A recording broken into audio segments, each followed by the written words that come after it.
I think civic education plays a very critical or central role in shaping elections. Okay, but how this is a personal view.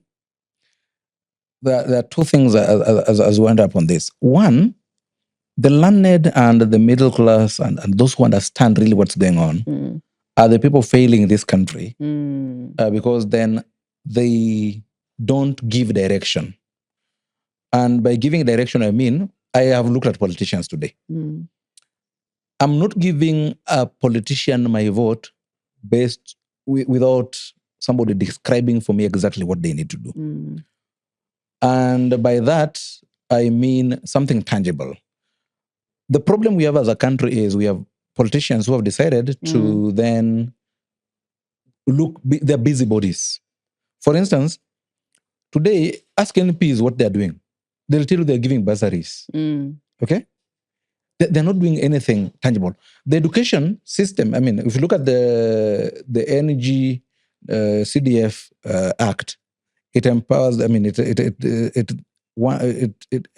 the MPs the powers to actually have effect in the education. But is there an MP today you know of who has come out and say, for instance, has deliberately decided and say, in my constituency, I'm going to deliberately build classes to capacity, labs to capacity, and equip them.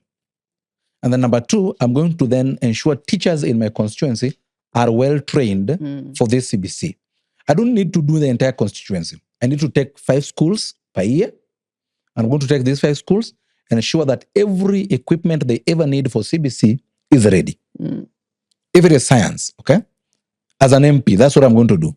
So that next year I'm going to do another 5 schools. So that in 5 years there are 25 schools that have in a constituency that have full capacity to handle CBC, that have full capacity. I mean, the teachers are well trained. Is there an MP who is doing that, for instance? There is none. And look at the governors.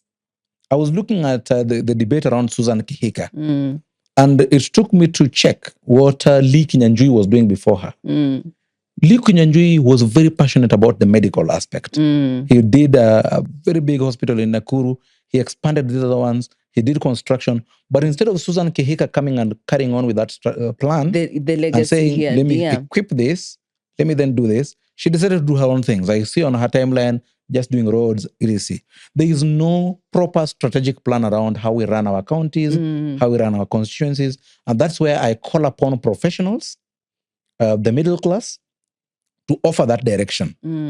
Then when we have a group of aspirants, the professionals in an area, say a county, for instance, can say, now, as professionals, we are then going to shape how this election at this stage is going to come out. They do shape it, but then they have to shape it in a manner that there is tangible definition of what is supposed to be done, and it is a realistic and there's a strategic plan to which it can follow. That is the only way to save this country. Secondly, your voice matters. Your feed should reflect that. Subscribe to Speak Up Africa for bold voices and real conversations. Speak Up Africa. Inform, engage, empower.